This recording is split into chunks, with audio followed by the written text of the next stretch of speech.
Former militants who fought for Pakistan-controlled Kashmir after crossing the border from Indian-controlled Kashmir are now being allowed to return home to the Indian side of the region. Several hundred have crossed back through a rehabilitation program initiated by the local government.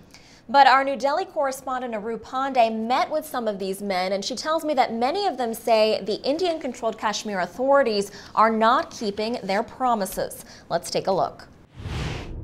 These are men who basically, when the insurgency first started in the late 1980s, they were mostly teenagers who crossed into Pakistan for several different reasons. Some were tricked into going across the border, promised a better life in Pakistan-controlled Kashmir. Others were fed up with the situation there and said that they wanted to take up arms to fight, and they went over to Pakistan, and mostly in the late 1980s is when they crossed over. Deception, fraud, and dishonesty. These are the words that Dawood Ahmad uses to sum up a local government rehabilitation policy that allowed him to return home to Indian-controlled Kashmir after spending 22 years in Pakistan. The promises they made that we can come and get rehabilitation here, we haven't gotten anything. We haven't even been able to get our kids admitted into schools.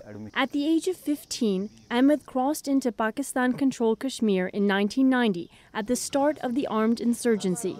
He says he spent 1 month in a Pakistani training camp before he went to live with his uncle in the city of Rawalpindi. There he married, had children, and ran his own shop. Ahmed says he returned to Indian-controlled Kashmir's main town of Srinagar last year to see his mother and start a new life in his homeland. But of course, everything with this program has not gone entirely smoothly. You have a lot of these men who are saying they felt misled. Tell us about that. First of all, they said they thought they were promised employment or a loan. And the biggest concern that I heard from people is that they married in Pakistan to Pakistani women. And this one man I talked to, his mother-in-law is Pakistani and is sick and in Pakistan, but his wife can't go visit her mother. And when I talked to the government about these issues, the government was very clear. They admitted there have been hiccups with the program. And so they're saying, look, it'll take time to work out the kinks. Authorities here say at least 300 people, including families like this one, have crossed back into Indian-controlled Kashmir from Pakistan as part of a so-called rehabilitation program. Indian-controlled Kashmir's Chief Minister Omar Abdullah announced the policy in 2010 to allow militants who allegedly trained in Pakistan-controlled Kashmir to return home through Nepal. We wanted to provide them a platform, a way to come back to their homes and be with their family. Sadiq concedes there have been issues with implementing the new policy, but that problems with school admission are being worked out.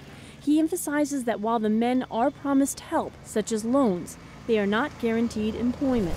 Now, going to Kashmir yourself, this long divided region, what kind of sense of divisions did you feel yourself being there? I'll tell you what, this is the first time I'd ever been to Kashmir. And the first thing that just as a lay person that really blew me away was how beautiful it was. The weather was gorgeous. The scenery was beautiful, but the hotels were empty. There was literally nobody there. All the houseboats, the hundreds of houseboats that are at the lake, empty.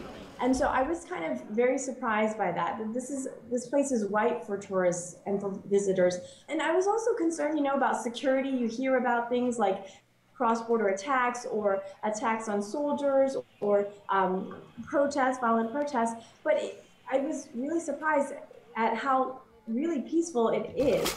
That said, there's such a big military and police presence there, and that's one of the concerns I heard from a lot of residents. Anytime there's a little bit of unrest, there's a curfew, we can't come and go as we please, and we don't feel free. What is the level of violence now along the line of control? Well, we did see in the last month or so a series of ceasefire violations alleged by both sides. So that was unusual because for the longest time there wasn't a lot of this sustained firing. So many people here were questioning whether the inroads that India and Pakistan have made in trying to restart the peace dialogue and restart peace talks was going to be derailed.